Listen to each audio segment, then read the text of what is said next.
Assalamualaikum warahmatullahi wabarakatuh. Bismillah walhamdulillah wassalatu wassalamu ala rasulillah Sayyidina Muhammad ibni Abdillah wa ala alihi wa sahbihi wa mawalah wa la hawla wa la quwata illa billah. Subhanaka la ilma lana illa ma 'allamtana innaka antal alimul hakim. Allahumma alimna ma yanfa'una wanfa'na bima 'allamtana wa zidna ilman wa fahman. Allahumma arinal haqqa haqqan warzuqna ittiba'a wa arinal batila batilan warzuqna ijtinaba. Walhamdulillahi rabbil alamin. Amma ba'd. Bapak-bapak, ibu-ibu sekalian yang dirahmati Allah Subhanahu wa taala, syukur alhamdulillah pagi hari ini kita masih ditakdirkan oleh Allah bisa berkumpul di tempat mulia ini, bisa melakukan amal soleh, melakukan sholat subuh berjamaah dan melanjutkan di majelis ilmu. Moga-moga seluruh amal soleh kita hari ini semuanya diterima oleh Allah Subhanahu wa taala. Amin. Yang kedua, pada kesempatan kali ini kita akan membahas salah satu topik terapan setelah kita belajar tentang hawa nafsu.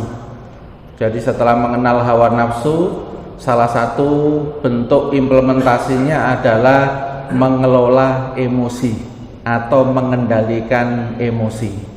Nah, pertanyaannya adalah gimana tekniknya, gimana caranya, gimana metodenya. Nah, yang pertama yang akan kita bahas adalah dorongan-dorongan supaya kita memilih, punya cita-cita untuk menjadi orang yang ahli kendali emosi. Bahasa yang lain, punya cita-cita menjadi orang yang sobirin, menjadi orang yang sabar. Nah, supaya terdorong punya cita-cita ini harus dibahas dulu apa keutamaan mereka yang nanti lulus menjadi orang yang ahli kendali emosi.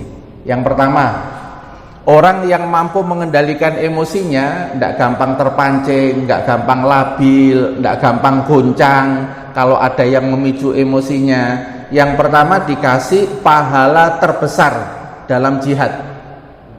Ya, meskipun nggak tahu perang, melawan orang yang menyerang agama Allah, nggak pernah perang, Pak.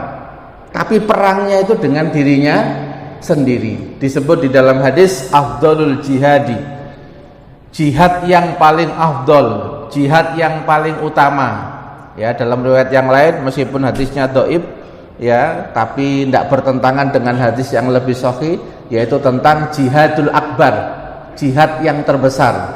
Itu adalah ayyujahadar rajulu nafsahu wa hawahu, yaitu dia berperang, ya, berjuang mengendalikan dirinya, wa hawahu, wabil khusus hawa nafsunya. Jadi di sini disebut dengan kata umum dulu, yaitu nafsuhu dulu, yaitu jiwanya, baru dibahas tentang hawa nafsunya. Ya, kalau dalam bahasa Arab itu ada maksudnya. Kalau kita ini mengendalikan diri kita secara keseluruhan, itu perintahnya secara umum. Seperti watawa saubil haqqi watawa saubis sober.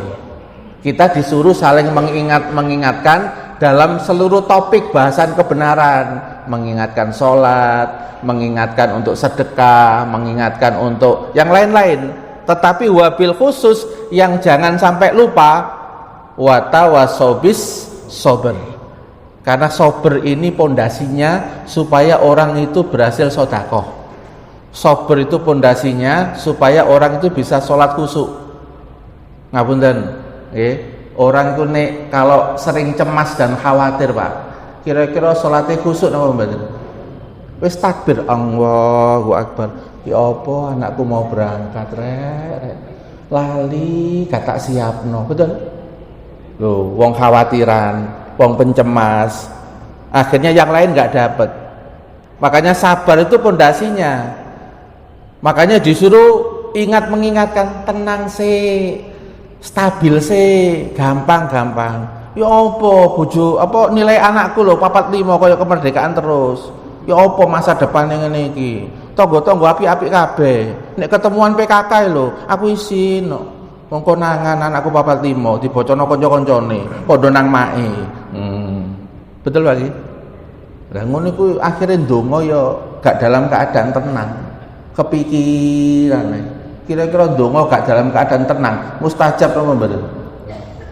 Mboten, geder-geder tok tapi atine gak tenang. Wasta'inu ya ayyuhalladzina amanu sta'inu bisabri wassalah innang waha ma'as.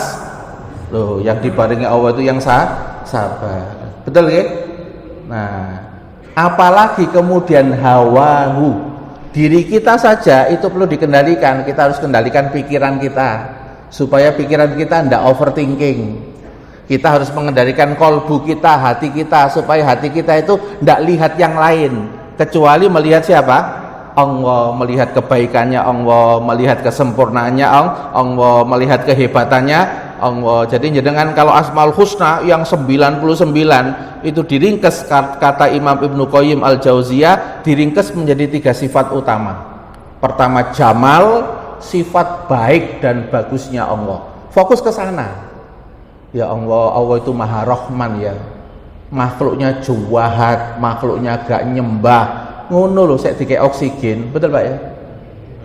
Ibaratnya jenengan tuh ngekei omah gratis Pak nang wong, tapi wong iku ngelokno sampean ngomong ya gak dituruti. Kira-kira nek sampean iku diusir apa sik tetep gratis?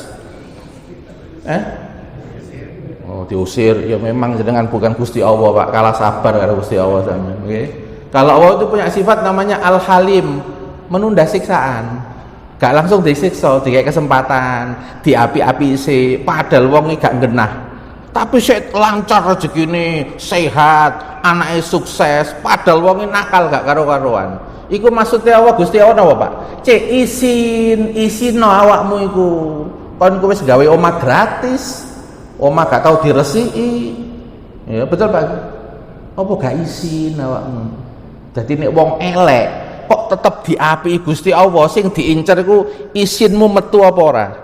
Nek isinmu gak metu, oh ya memang gak duwe duga jare wong Jawa. Nggih Pak nggih. Gak duga, gak duwe tata krama. Kita ini interaksi sama Allah itu kan diajari rasa untuk tata krama, Pak. Supaya punya rasa sing sensitif nang Gusti Allah.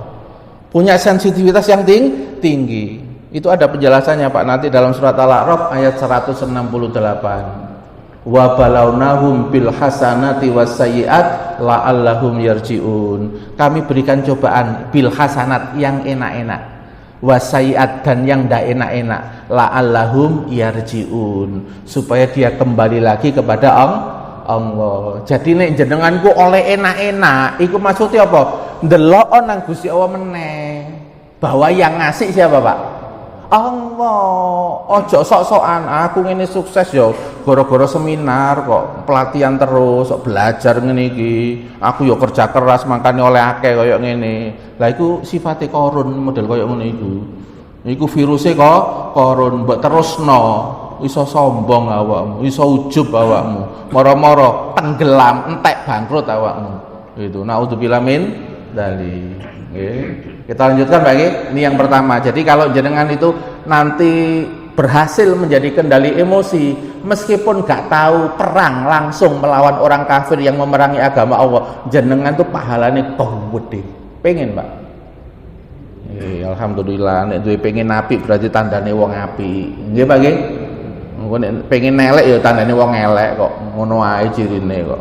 Makanya kalau tanggal jenengan pengen meskipun gurung gak apa-apa. Pokoknya duwe pengen. Jenengan gak ada pengen langsung didelok karo Gusti Allah. Walakinna inama yang duru ila qulubikum. Akan tapi aku melihat atimu sih.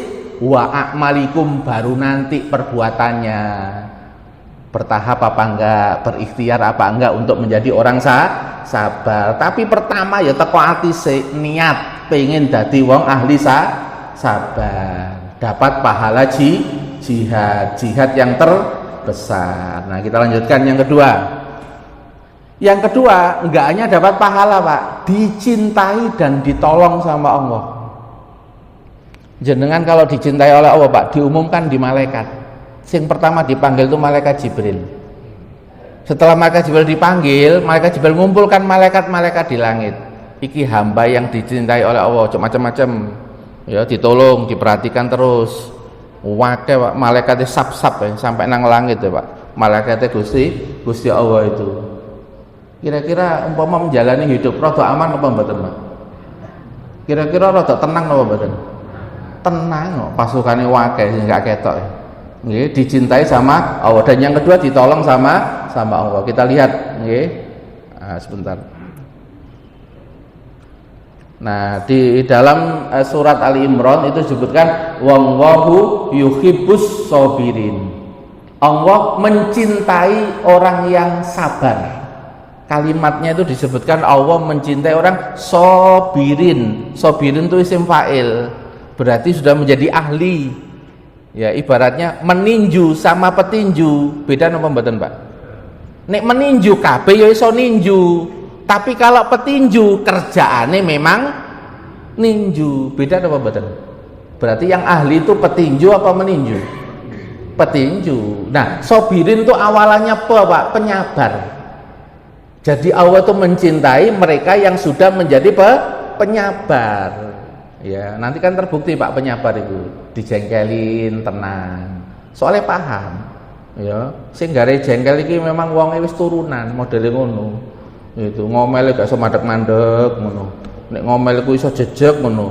Part 1, part 2, part 3 berseri ngono. Makanya saking apale kan dhek memaklumi.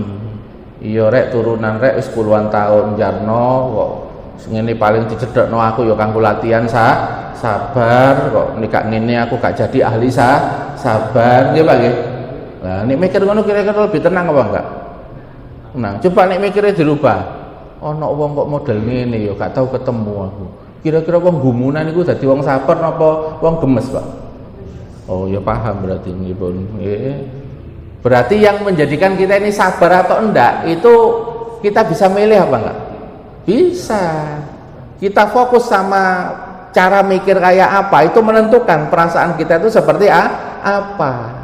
Contoh misalnya, ada orang yang perfeksionis itu punya standar Pak pekerjaan yang tinggi. Nah ternyata dia punya anak buah yang grade-nya kemampuan bekerja itu di bawahnya. Sekarang saya tanya Pak, kira-kira pimpinan yang punya perfeksionis bendino ketemu anak buah sing gak iso sempurna, marah apa mboten? Marah Pak? Marah. Yang menjadi penyebab marah itu SDM-nya atau dirinya sendiri? Tersebut Pak? Dirinya sendiri Pak ya? Karena dia itu memegang standarnya tapi nggak bisa menerima keadaan, bahwa keadaan orang yang di depannya masih belum standar. Sekarang saya tanya, kalau keadaan orang itu belum standar, lalu kita ini punya tuntutan yang lebih tinggi, yang kita lakukan tuh nuntut apa menaikkan standar kemampuannya? Oh masya Allah, sampai jadi direktur seneng iki Pak. Nek carane sampean ngono. Jadi polane gak nyalah-nyalahno, polane ku gak nuntut-nuntut, tapi ditelaah SDM ku kurang iki. Mari ngono tanya sama konsultan, kongkon usul-usul tanya-tanya, iku konsultan Pak. Habis itu baru dibaca, lalu dibuat rekomendasi. Oh berarti program supaya SDM saya ini bisa mencapai target saya ya dibeginikan aja, ditunggu sampai waktunya. Betul Pak nih? Kira-kira kalau caranya begitu damai atau Pak membuat tidak enak Pak? Damai. Nah padahal damai itu mendatangkan rahmat Allah. Perusahaan itu rezeki iso deres gak karu-karuan Pak. Wong tidak ada yang marah di situ, enggak ada yang benci di situ. Ibaratnya nek ndonga iku ndongane kompak, muga-muga pemimpinku sehat ngono Pak. Tapi nek bendina digedhingi karo pemimpin ndongane apik napa elek? Ya iso elek. Wong SDM iku gak mesti wong ngaji kok. Kadang-kadang jarang ngaji, emosi ae iso donga elek. Mari ngono lara-larane pimpinane. Iku ana sing donga elek. Nauzubillah min dzalik. Mbok wonge krasa apa enggak? Ngomong aja, dicintai dan ditolong sama Allah. Yang ketiga, orang yang sabar itu sering selamat. Ono bahaya apapun, termasuk bahayanya itu di luar akal normal. Ketokane kalau menggunakan kapasitasnya wis gak selamat deh iki, wis gak iso metu, gak iso mentas. Tapi karena dia punya keutamaan sabar, gampang selamat, ndak terkena bahaya sedikit pun. Dalilnya mana? Nah, ini dalilnya, Pak.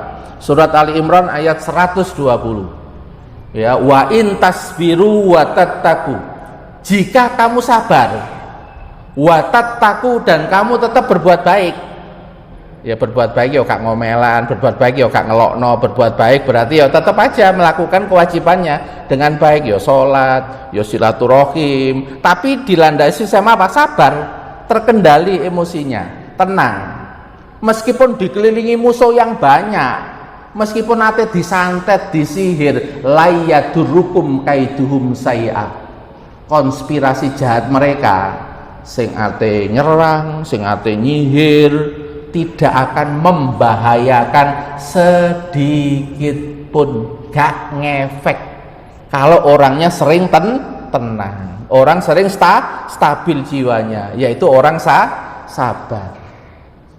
Ya, pengen bukti Pak di Al-Quran Pak, kalau orang sabar itu ditolong sama Allah, termasuk tidak terkena bahaya. Pengen bukti nggih? Nah, sekarang kita lihat buktinya di Al-Quran ya. Surat Al-Baqarah ayat 249. Kisahnya Talut sama Jalut.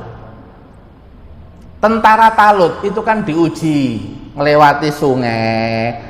Awak mula ngelak sih, haus ketika melewati sungai. Tapi ada perintah Allah.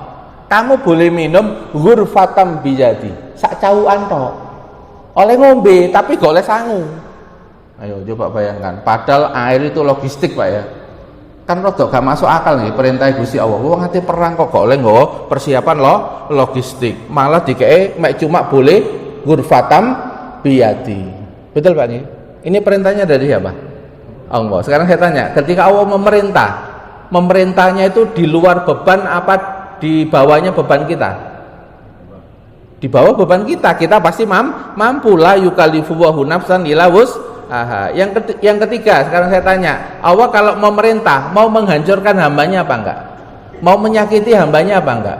Enggak. Banyak informasi di Quran, wa ma rabbuka bidzalamil lil abid, Tuhanmu tidak akan mendolimi hambanya, la yadlimu rabbuka ahada, Tuhanmu tidak akan mendolimi siapapun dari hambanya. Kalau ngasih takdir, kalau ngasih syariat, perintah, enggak mungkin menghancurkan hambanya. Akhirnya Pak, yang ikut pasukan Talut itu sekira ratusan. Ya. Sampai ada yang mengatakan 300, ya. Hanya 300, ratusan aja yang ikut tentaranya Talut ini. Tapi tentara Talut ini tentara yang sabar, yang jiwanya stabil, apa orang yang kacau jiwanya? Stabil, tenang. Ketika tenang, kemudian punya keyakinan, kam min fiatin qalilatin, berapa banyak jumlah yang sedikit menghadapi jumlah yang banyak, ya, itu menang dengan apa? Biidnillah, dengan izin dan pertolongan Allah. Tentara Jalut itu puluhan ribu Pak, dan tentaranya kuat-kuat, besar. Kalau menurut akal sehat, sebenarnya tentara Talut itu kalah atau menang menurut akal sehat Pak? Kalah. Tapi karena punya kekuatan batin, yaitu apa? Kesabaran. Ya, makanya kemudian tentara Talut ini akhirnya diberikan kemenangan oleh Allah. Betul Pak nih? Contoh lain misalnya Nabi Musa alaihissalam sama pengikutnya Pak, ya, depan itu laut, belakang itu Fir'aun sama tentaranya. Menurut akal sehat Pak, nih depan itu laut, terus belakang itu Fir'aun dan tentaranya, kemungkinan ketangkep apa mboten? Tangkep. Kalau ketangkep ini berarti bahaya atau mboten? Bahaya. Betul nggih? Makanya Quran mengatakan, murid-muridnya Nabi Musa mengatakan inna lamudrakun. Innanya 2 kali. Inna itu sesungguhnya, lamnya itu lam taukid, sungguh. Jadi ngartikannya sungguh-sungguh kami pasti ketangkep. Kenapa? Karena muridnya Nabi Musa itu hanya pakai akal aja, rasional, nggak pakai iman. Tapi Nabi Musa kemudian di ayat berikutnya menentang, kalla, Enggak tertangkep. Aku wis hafal karo Gusti Allah. Darurat ngene iki biasa teko pertolongan. Wong aku mbiyen nang Sungai Nil ae kintir gak kelelep kok. Aku mbiyen nang Sungai Nil gak dehidrasi kok. Kintir padahal suwe gak sampai dehidrasi terus matek bareng ngono.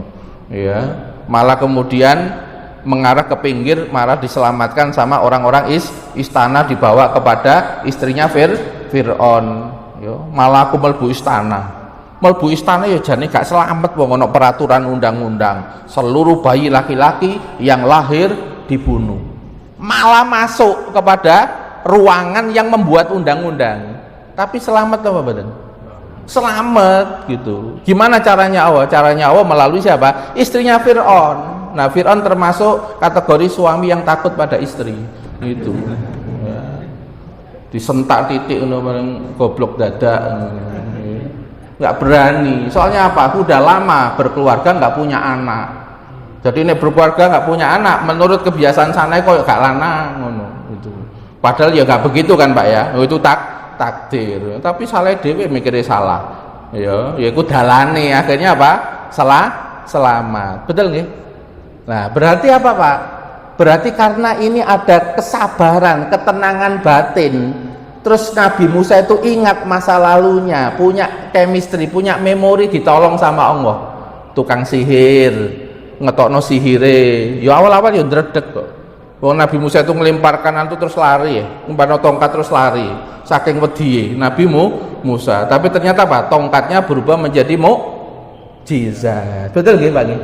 Orang itu kalau punya pengalaman Pak, ditolong sama Allah, terus rekaman memorinya itu ingat, itu imannya nanti kuat.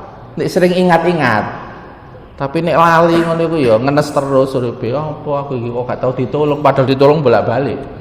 Cuma dhek gak ngerasa. Nah, orang yang merasa sering ditolong oleh Allah, imannya akan kuat. Sehingga dalam keadaan-keadaan kritis Nabi Musa mengatakan apa? Kalla inna ma'iya rabbi sayahdin. Sekali-kali tidak, gak ngono, keliru awakmu kabeh muridku. Ya, sesungguhnya ma'iya. Seharusnya dalam bahasa Arab itu ma'iyah itu ditaruh di belakang, Robi ma'iyah, tapi ma'iyahnya ditaruh di depan, menunjukkan taukidnya berkali-kali. Inna itu juga sungguh, ma'i itu juga sungguh. Sungguh-sungguh Tuhanku pasti ngasih jalan keluar. Sayahdin. Bapak. Ini kenapa? Tenang. Nah, itu nek gopo, Pak. Gopo itu kira-kira eling Gusti Allah wong gopo itu, Pak. Orang panik Pak, terserang panik itu kira-kira ingat yang menjadi masalahnya atau ingat Allah orang panik itu? Ingat masalahnya lho, kok guru mari lho jam piro iki? Lho engko ate wong sunatan jam 6 iki kok pengajian iki guru mari. Aku rada krasa ngono iku, ya tak ukur mari jam piro ngono. Ana pengumuman ngono iku ya.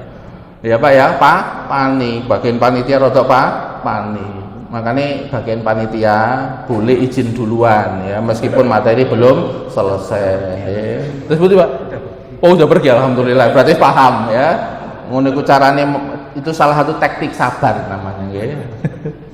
Saya lanjutkan nggih Pak nggih. Jadi ternyata nggih, kalau orang itu tenang terus, ditambah dia nyambung sama Allah, teko pertolongan, dan bahaya sebesar apapun ndak mungkin datang. Mau contoh lagi Pak di Al-Quran? Sekarang saya tanya, Nabi Ibrahim ketika disuruh nyembelih putranya, ketika putranya ditanya, ya, fangdur madataroh, perhatikan nak, aku mah bengiku ngimpi disuruh nyembelih awakmu, bagaimana menurut pendapatmu? Ini perintah Allah loh Pak ya, bukan instruksi jenengan Pak, ini perintah Allah. Perintah Allah saja itu masih dikomunikasikan. Tapi wong tua saiki ku nek ngekei perintah itu gak pernah kok, jarang ngomunikasikan kepada anaknya. Siap tanak nukokno pulsa bapak. Gak pernah Pak tanya gitu. Rene nukokno. Masih gurung mari Pak. Segera berangkat. Nah, gak berangkat tak antem. Betul? Wong iki perintah syariat ae. Iki sik dikomunikasikan kepada anaknya. Makanya kiai saya itu pesan saya kepada kami itu begini dalam ceramahnya itu. Awakmu iku nek merintah anak, deloken anak iku siap diperintah apa ora. Kenapa? Nek dhek gak siap diperintah, terus kon perintah dhek mangkel, siap enggak awakmu mengendalikan emosi? Nek gak siap awakmu gak ridho, peteng ati anakmu. Wong awakmu gak ridho karo anak. Nek peteng ngrungokno khotbah Jumat gak mlebu. Ngrungokno pelajaran agama nang sekolah gak mlebu, soale awakmu mangkel. Ridho wa firridul walidain. Ridhonya Allah ada di ridhonya orang tua. Ini banyak yang konsultasi, Ustadz saya ini sudah doa, tak takoni sih, sampean saya mangkel tak karo anak. Yo gimana Ustadz, ketokane ya mangkel lho, saya mangkel. Sampean ndonga geder-geder, tapi kok sampean saya mangkel, percuma. Itu. Kenapa? Ketutup Pak, wong gak diridhoi Gusti Allah anake. Sampean ndonga, iku terhalang, terhijab. Dongane gak ngefek nang anake. Soalnya sampean gak ridho dikai anak sing nggarai mangkel, sampean gak ridho, sampean gak terima. Wemane sampean bandingno, kok gak koyo anake tangga ya, kok nurut ae. Ya iku jatahe tangga dikai masalah enak. Sampean ku dikai jatah masalah gak enak. Nah, sampean gak panitia takdir, makanya terima nae, gak panitia takdir kok. Kapan sampean jadi panitia takdir? Wong kita ini peserta semua. Itu. Saya Ustadz bisa milih Pak takdir saya. Enggak bisa. Itu Nabi bisa milih takdirnya, enggak bisa. Nabi juga terkena takdir, putranya wafat Ibrahim ya waktu kecil ya, sampai beliau itu menangis, sampai ditanya sahabat, masa Nabi kok menangis? Nabi kemudian menjawab, ini menangis karena sayang kepada makhluknya Allah yang punya memori pada waktu bersama anak ini. Enggak apa-apa kalau menangis karena sayang. Wong ini bukan mencapik-capik seperti kebiasaannya orang Mekah, beda ya, namanya meratap sama menangis itu beda. Boleh kalau ada orang itu yang disayangi meninggal menangis boleh, yang enggak boleh itu meratap sampai ngamuk-ngamuk sampai pitung dino gak metu misalnya gitu. Itu yang enggak boleh. Ya, makanya Nabi mengajarkan menangis karena sayang itu tandanya apa? Hatinya lembut. Berarti punya sayang kepada makhluk karena punya memori terhadap makhluk tersebut gitu. Supaya nggak salah paham Pak nggih. Islam nggak melarang menangis ya. Apalagi kalau menangis itu nanti punya komitmen, aku tak nerusno ya kebaikan orang tua saya. Wong tua iki ahli sedekah ya. Aku nek nerusno sedekah mama karo mama, berarti aku iki ya berarti ngekei jariah mama. Wong aku iki jadi ahli sedekah berarti diajari mama karena kebiasaan mama itu sedekah. Sudah, itu yang dilakukan. Sampean gak apa-apa ngono sedekah soleh kiriman Padang kok sampai sing kuburan sebelah. Sampean kok Padang yo iya kok anakku ngerti. Aku kok peteng ya sembuh takdirmu. Ya Allah, ya Allah. Kita lanjutkan Pak nggih. Jadi ternyata kalau orang itu stabil tenang, sihir itu gak suwe-suwe. Disihir wong gak suwe-suwe. Kalau sampean tenang. Tapi ini orang itu tersihir terus geleki sapa ya sing nyihiri? Sapa iki? Sapa meneh ya? Wonge sapa? Lah ngono iku wong gak stabil jiwane. Ya gak mari-mari sampean. Kena kasus ngono malah geleki wong sapa? Apalagi konsultasi nang dukun, terus dukun ngomong, iki wong iki, terus sampean tambah mangkel. Awas kon yo. Lho, wis gak mari sampean. Itu dalam agama itu kalau ada kayak begitu malah kembalinya kepada dirinya dan Allah. Dirinya evaluasi, memperbaiki diri, lalu minta pertolongan kepada Allah, menjadi orang yang sobirin, tenang aja. In asantum li anfusikum. Kalau kamu berbuat baik, kebaikan balik nang kamu. Wa in asatum, dan jika kalian berbuat salah, mesti ono balesane. Gak usah melu-melu bales, ono panitiae gitu. Itu bukan. Kita kadang-kadang pengen melu panitia, nanti ngurus-ngurus, ngatur-ngatur, ya apa cepet, ya Pak Ki. Makanya Imam Ibnu Athaillah Sakandari itu sampai nulis kitab kecil, judulnya Isqatut Tadbir, melepaskan dari ikut ngatur-ngatur panitia takdir. Itu kita dikasih rezeki berapa sebulan, itu ono panitiae. Kewajiban kita ikhtiar dongo ya. Kok masih dapat sedikit, ya udah terima. Nanti berpikir yang lebih baik. Ketokane ulan ngarep iki oleh luwih akeh kata. Kudu mikir ngono ae. Kok ulan ngarep kok gorong, ngono meneh mikire. Nek sampean berhasil husnudzon sampai 5 wulan, iso-iso 6 wulan iku gak gaji 13, gaji 18. Itu. Karena semakin diolor, Pak, semakin diolor, itu tandanya kejutannya semakin besar. Jadi dengan semerap Nabi Yusuf. Nabi Yusuf itu diolor sampai 40 tahun, Pak, cobaannya. Tapi ketika dapat ya langsung mombol dhuwur kok. Nah, sampean gak saulan nang pengen cepet kok. Ya olehmu ya mek titik ngono, gak mombol nemen kok. Betul, Pak? Ono usaha ya ono rupa kok. Ketokne rada mikir Pak jenengan.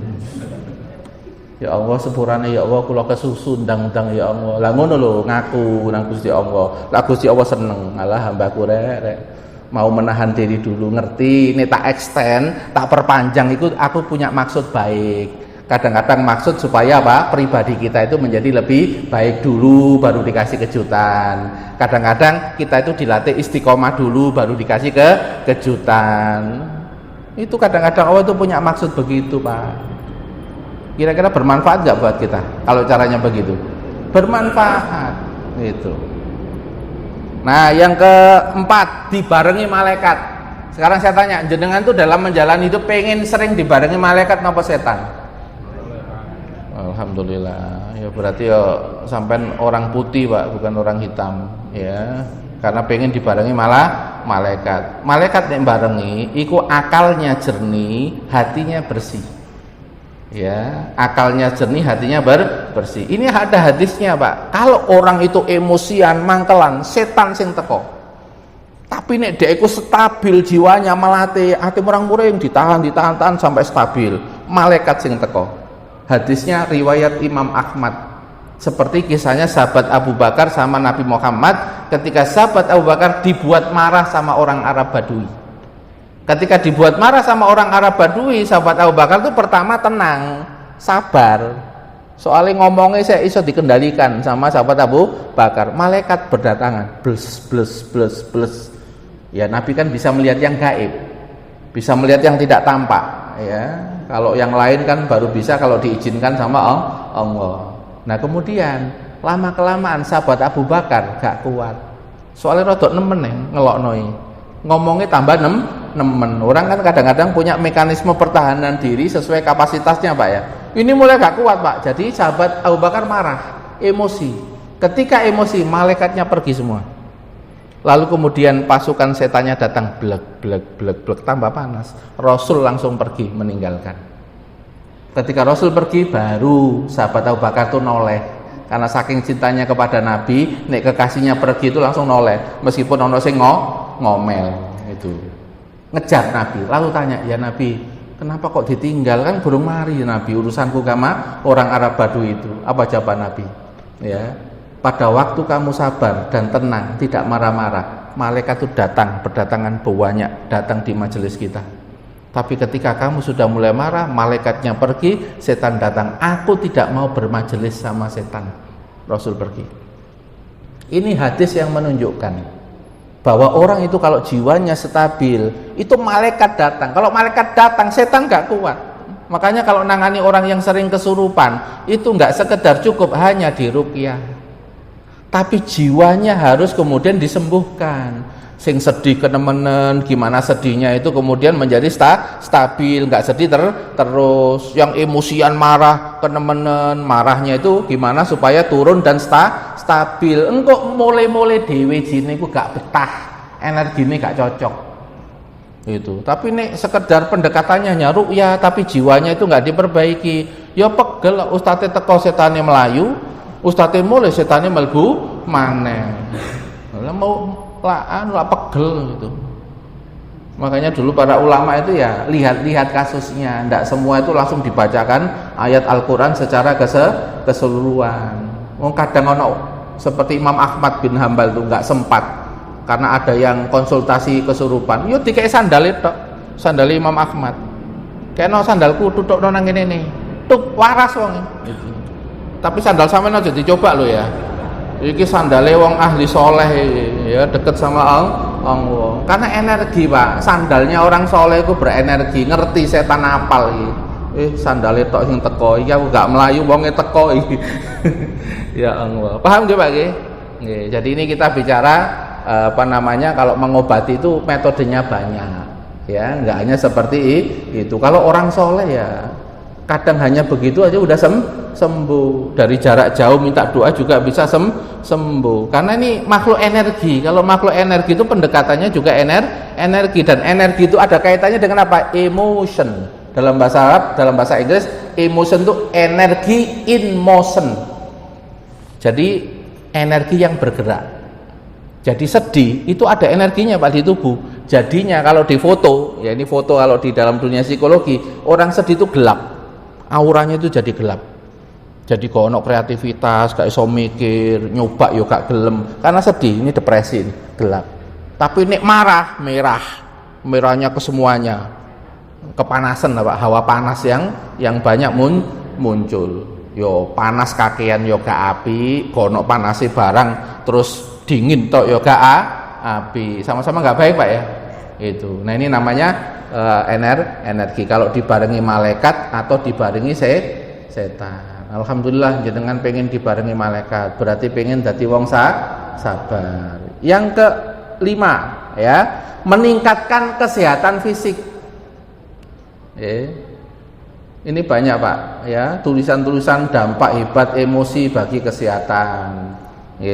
Ada lagi marah yang terpendam, ya itu potensinya liver muangkel, ya tapi terpendam itu potensinya ke arah liver. Sedih, wong sedih itu biasanya ndangak apa dingkluk Pak? Akhirnya dingkluk, ya akhirnya paru-paru ini ya mengkeret, ya akhirnya sering kena asma. Tapi ini mari kena asma terus latihan pernafasan, buka dada, lalu diplongkan, ngono waras-waras dhewe. Itu. Kenapa, Pak? Ya karena paru-parunya bukan gini terus tapi dibuka. Itu. Asma kadang-kadang apa hilang dengan sendirinya. Kalau asma itu karena apa? Sedih yang membuat dia itu posisinya bungkuk terus, paru-parunya nggak pernah terbuka, oksigennya nggak pernah terlatih. Loh itu loh Pak, dihubungkan antara psikis sama penyakit. Cemas. Wong cemas, khawatiran, biasa asam lambungnya sering naik karena kepikiran Pak. Cemas, khawatir tuh overthinkingnya tinggi. Nah ini kepikiran yo stres itu pengaruhnya kepada apa? Asam lambung. Ya, asam lambungnya tinggi. Kemudian takut kenemenen, itu bisa arahnya ke ginjal. Kemudian stres yang berkepanjangan bisa ke arah otak. Itu, Para jamaah sekalian, ya. Yang kedua, orang yang kendali emosi disebut dengan orang yang paling tangguh, mentalnya tangguh. Laisa syadid bisur'ah.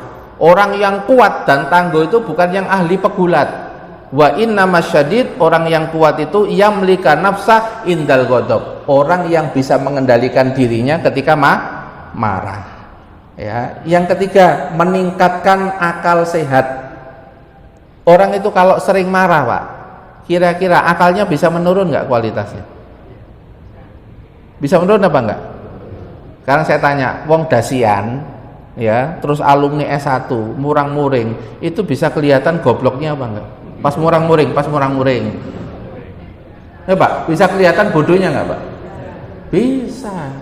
Karena kalau orang murang-muring itu kacau pikirannya. Nek kacau pikirannya ya sak nemu maklumate, sak menemu memori ini. Angger nyeplos, angger ngomong. Betul nih Pak?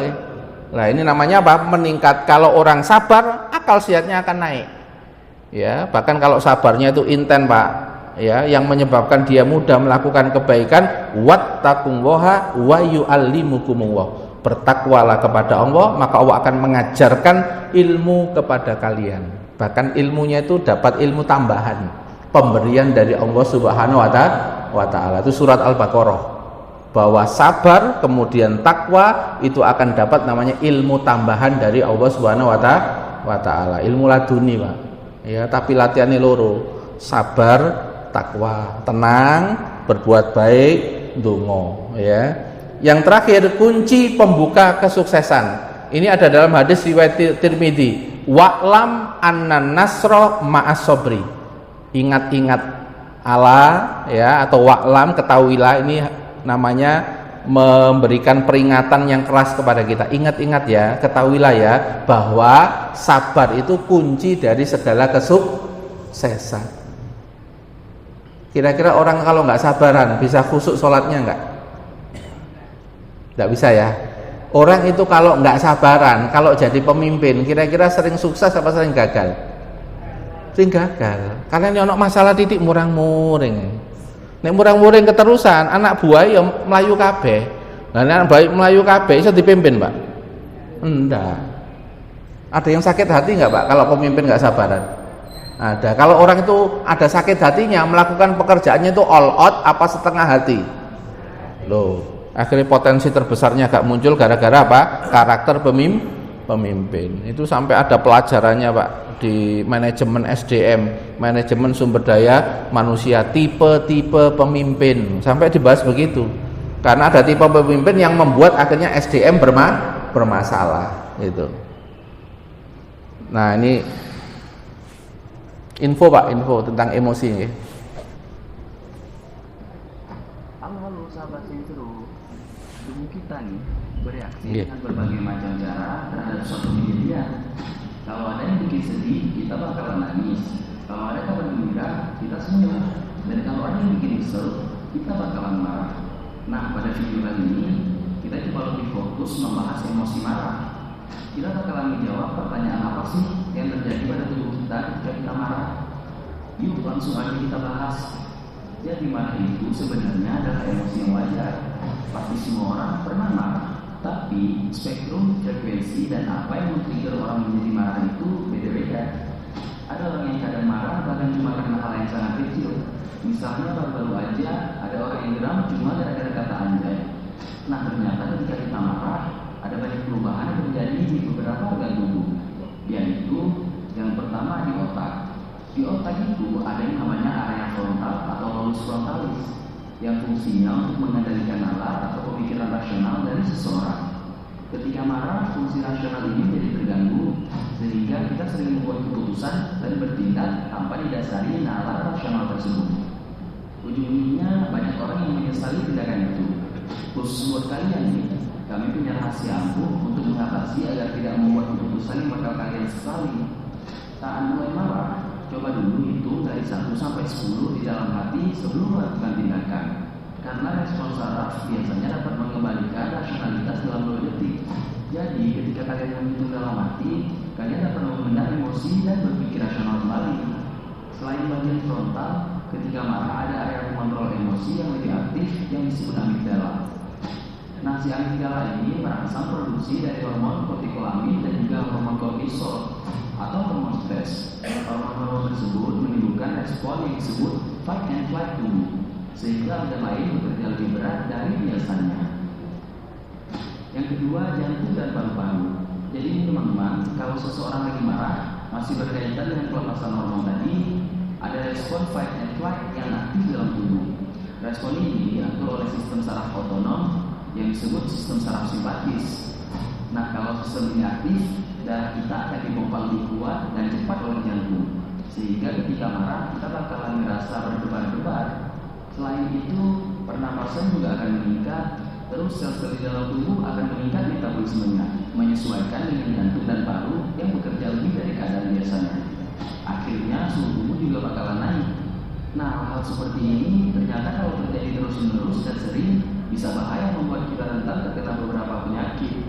Karena itu banyak yang bilang sering marah mengundang penyakit, dan itu adalah benar. Yang ketiga, kita bakalan berkeringat lebih banyak dan gemetar. Masih berkaitan dengan poin sebelumnya, mekanisme fight and flight tubuh dapat membuat kelenjar keringat menghasilkan keringat yang lebih banyak untuk menurunkan suhu tubuh yang tadinya udah tinggi karena peningkatan metabolisme sel. Kemudian otot-otot kita juga menjadi lebih kaku karena pertukaran dan pemakaian energi yang cepat. Karena itu, apabila orang yang terlalu larut dalam kemarahannya, mereka akan terlihat gemetaran, kaku, dan gejala fisik seperti mengepalkan tangan dengan sangat kuat. Itu adalah sebuah tanda mereka berusaha meredam perubahan yang terjadi pada tubuhnya. Yang keempat, meningkatkan resiko dari berbagai penyakit.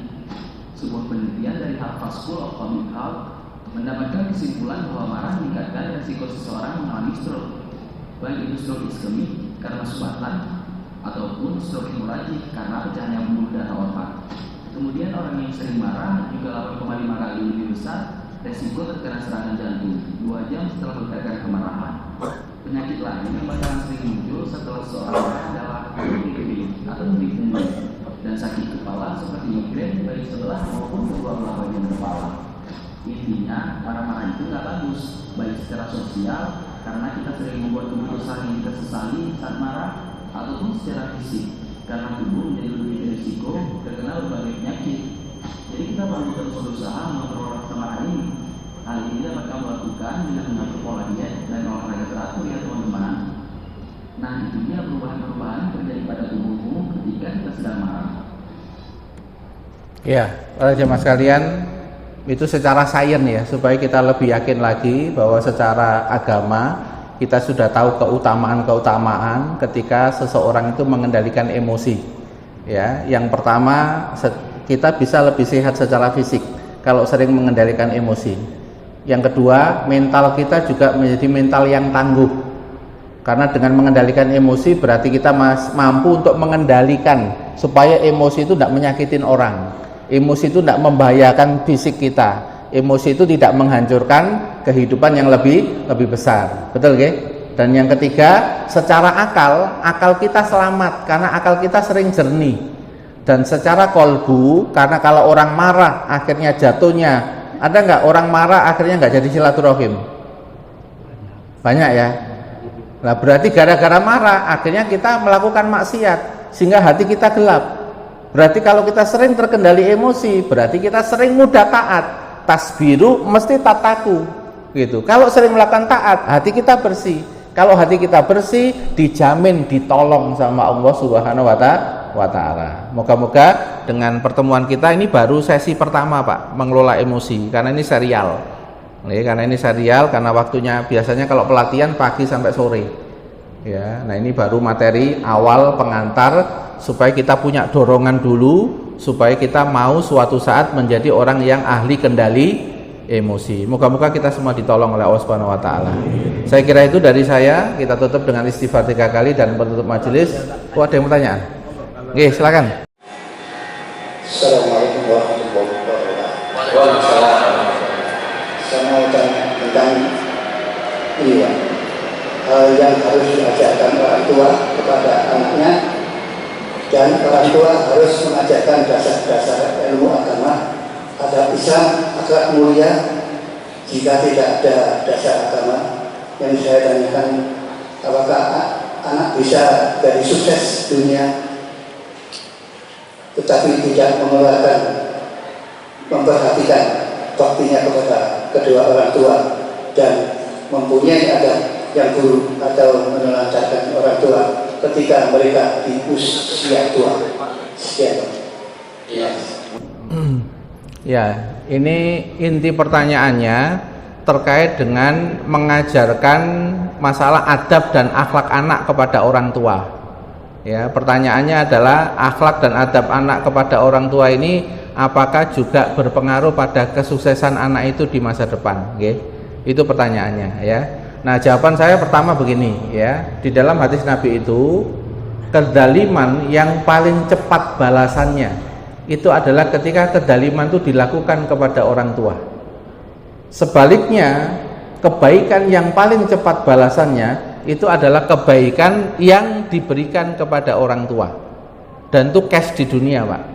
Dan itu disebutkan di dalam sebuah riwayat hadis kepada orang tua. Makanya kalau ada anak punya komitmen hidupnya itu nanti suatu saat saya terus-menerus akan berbakti, berbuat baik kepada orang tua, dan bukti-buktinya terwujud, biasanya dalam kehidupan dunia lebih lancar dibanding orang pada umumnya, karena cash diberikan langsung di dunia. Itu Pak. Makanya berbakti kepada orang tua ini menjadi pilar bagi kesuksesan seseorang di dalam hidup di dunia, karena balasannya cash langsung di dunia, nggak menunggu di akhirat. Itu satu. Yang kedua, namun tantangannya ini kepada orang tuanya. Tantangannya ini kepada orang tuanya, mampukah orang tuanya itu di waktu kecil menjadi teladan bagi anak? Karena bukan sekedar dia mau belajar agama atau tidak, pengaruh terbesar pada anak itu keteladanan. Makanya bahasa Al-Quran itu ku anfusakum wa ahlikum naro. Contoh misalnya, ada bapak ibu, kalau ada masalah sering musyawarah. Dan dilihat anak-anaknya, ketika musyawarah itu komunikasinya itu asertif. Asertif itu mampu mengungkapkan dengan emosi yang tepat. Ya silakan mama duluan gimana? Kalau menurut papa begini. Gitu ya Pak ya. Tapi kalau begini gimana? Anaknya itu melihat. Dan mama papanya itu kalau komunikasi enak gitu. Yang kedua, kalau memberikan instruksi kepada anak, instruksinya itu santun, ramah, juga melihat kondisi anak. Bukan langsung maksa-maksa. Sekarang saya tanya, sekalipun anak ini tidak dapat pelajaran sabar, kira-kira anak ini bisa sabar nggak? Bisa nggak? Bisa. Sebaliknya, ketika anak di masa lalu itu mendapatkan kekerasan, pola-pola komunikasi yang memaksa, kemudian tidak tahu kondisi anak, bahkan bapak ibu ini sering terpapar kekerasan di hadapan anak. Ini meskipun pengajian sabar sampai 200 kali Pak, kalau tidak ada teknik khusus biasanya nggak berhasil sabar. Apalagi belajar sabarnya cuma sabarlah, sabarlah, sabarlah, tapi nggak diajari teknik bagaimana tahapan menjadi orang yang ahli sabar. Karena informasi yang masuk tentang bersabarlah itu kalah kuat energinya dengan pengalaman hidup yang membuat dia akhirnya menjadi jiwa yang reaktif, jiwa yang mudah emosi. Gara-gara apa? Terpapar di masa lalu, dapat pengalaman-pengalaman kekerasan. Sekalipun Allah menawari pahala terbesar bagi orang yang modal untuk sabar kecil, kok berhasil sabar, ya pahalanya lebih besar dibanding dengan anak yang sudah punya modal besar untuk sabar. Karena kaidahnya al ajru alal qadril masaqah, besarnya pahala sesuai dengan kadar kesulitan. Itu kan motivasi Pak dari agama. Memang awakmu iku masa lalu nih bapakmu ibumu ngono, tapi ku takdirmu brom. Nah takdirmu bamu gak usah dipermasalahkan, gak boleh dipermasalahkan, itu wis berlalu. Oh coba pikir terus nyalah-nyalahno, itu malah membuat kamu nanti gak bisa sabar, karena nyalahkan orang yang membuat kamu tidak sabar. Lepaskan, berarti kamu dikasih masa lalu takdir yang begitu, terima dulu. Nah sekarang ketemu ilmunya, ayo dipraktekkan. Bahkan kalau berhasil, pahalamu lebih besar dibanding dengan yang tidak mengalami seperti kamu. Berarti bisa dapat anugerah besar apa Pak? Bisa. Kalau menerima yang masa lalu, orang tua yang begitu, lalu berproses untuk menjadi orang yang sabar. Gitu Pak, jawaban saya. Oh, pun mantuk, berarti cocok. Alhamdulillah. Saya kira itu cekap kita tutup dengan istighfar. Astagfirullahaladzim, astagfirullahaladzim, astagfirullahaladzim. Subhanakallahumma bihamdik, asyhadu an la ilaha illa anta, astaghfiruka wa atubu ilaik. Assalamualaikum warahmatullahi wabarakatuh.